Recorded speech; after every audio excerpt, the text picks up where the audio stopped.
Welcome to my poster presentation. Thank you for joining.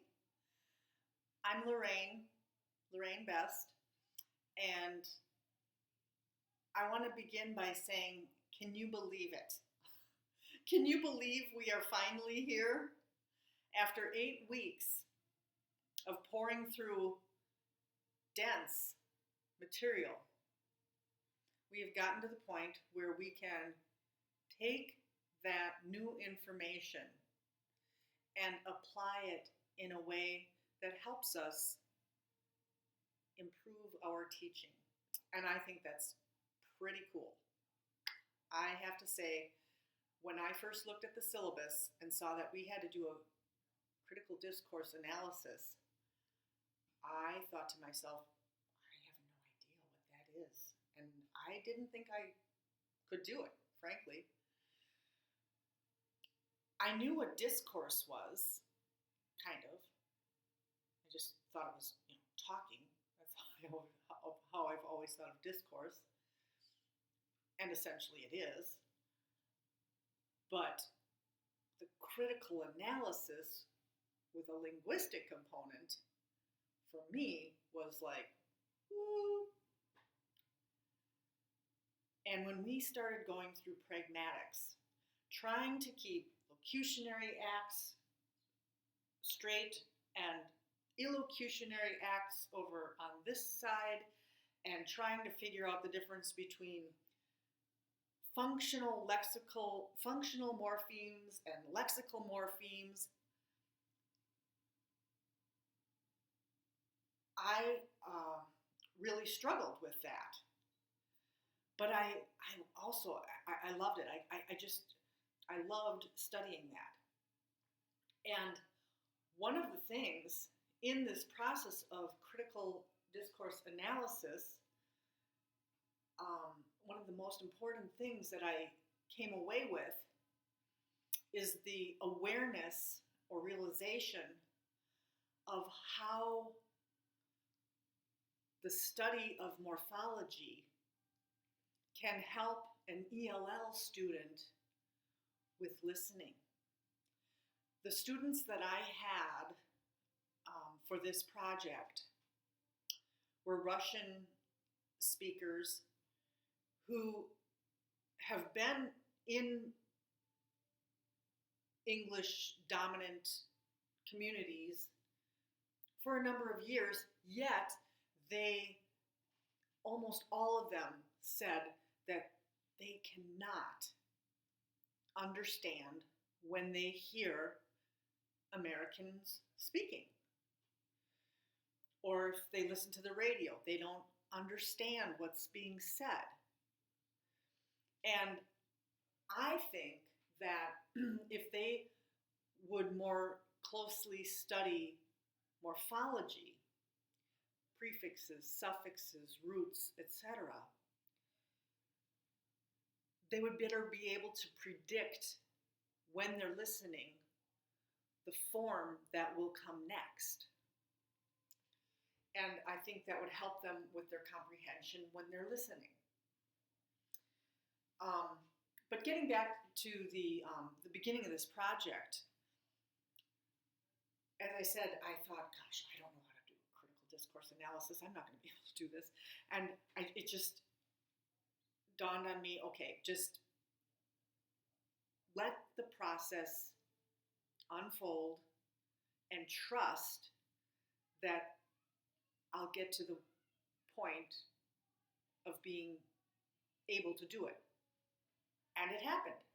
As with all my other courses at Concordia, the process has brought me to the level that allowed me to do things that I never thought I could do.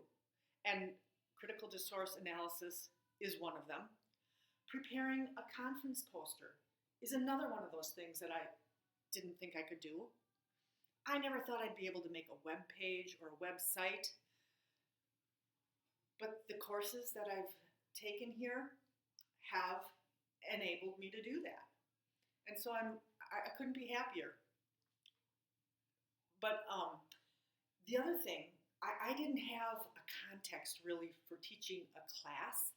I tutor I work with a group of refugees, and I work with a small group of international students in the English Language Academy at University of Wisconsin-Whitewater, but I don't teach that class. I assist, and I wasn't authorized to record that class, so I really didn't know what to do, and I was almost to the point of saying, I guess I'm just going to have to drop the class because I don't have I don't have a class that I can record. And all of a sudden, leaving my friend's house one day, or apartment, it just struck me like thunder. I have all the tools, I have all the skills to propose a class and launch it and teach it. And so that's what I did. I went to the director of this community apartment, and she was so happy. I couldn't believe it. I mean, I said about 3 words, and she just grabbed me and she said, ESL, say no more. And she whisked me off to the activity director and said, this woman's going to teach some classes. And I said, wow. I said, the reason I'm doing this is because I have a project that I need to record my teaching. And so make sure that you understand that this is the purpose of this is to serve the project for my master's work. And they said, that is fine, no problem. So I was like, wow, yay. And the class was wonderful. We put a cap on it for 10 students, but turned out there were 13 or 14. And the second day, more students showed up. So it was great, and they want more. And so in January, I'll be teaching this class regularly, weekly for them. And I'm really looking forward to it because those Russians are amazingly fun. And the Chinese people are just, I just can't get enough of hearing their language and negotiating the meaning. And trying to say things the way they say them when they tell me words that are from the Mandarin language or from the Cantonese language, or even just something like their name, to try to say it the way and inflect it the way they do, for me that's the kind of thing I love to do. So this has been a really cool project. I've loved it. But anyway, the back channeling, besides the false starts, did I talk about the false starts? When I viewed myself and listened to myself, I couldn't believe how often I would begin to say something and I would just stop and I would start over. And I did that so often because I would be saying something, and all of a sudden it would be like, they are not going to get that. So I would just boom, stop, and start over in a way that would make sense to them. And what I discovered through my reading is that actually it's not a bad thing.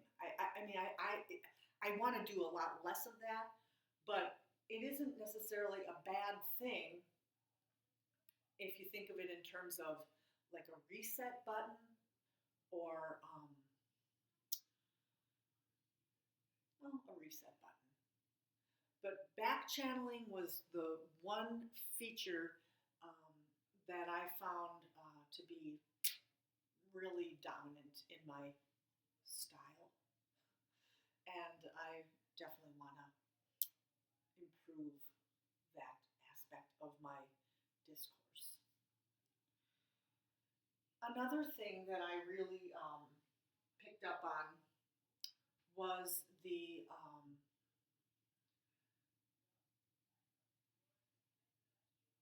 way the Russians talk. Please is when they say words, they put it almost sounds like they're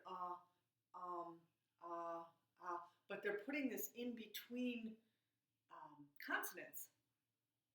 And what I discovered, this epenthesis, that it's called epenthesis, there's vowel epenthesis and there's consonant epenthesis, but the Russian speech is usually vowel epenthesis, where when there are clusters of consonants, SPL, THR, thorough,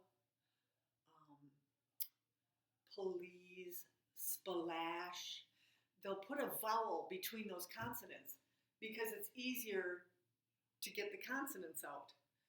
And one of the big reasons that it's difficult for them is because these clusters don't exist in their language.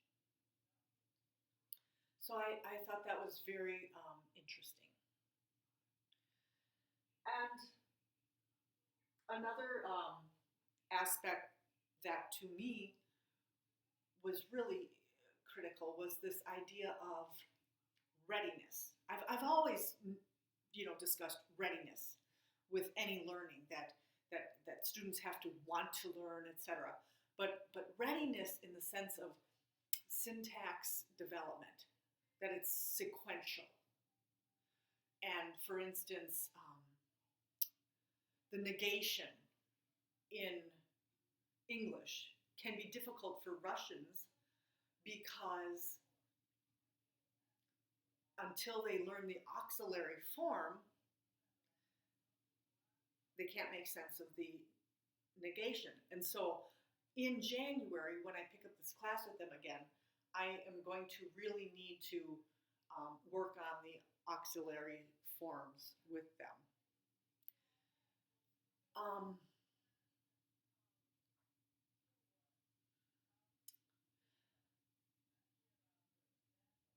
And again, the greatest thing in all of this has been the self-discovery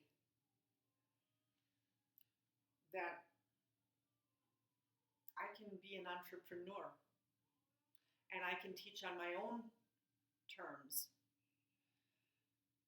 I can teach on a shoestring budget. I've taught in schools that had excellent resources. I've taught in schools that had minimal resources. I like teaching English, but I'm not a big fan of the public schools. And one of the things that I don't particularly care for in the public school is the idea that, especially in English classes, every student must attend. Every student has to take English, and there are plenty of students who don't want to be there.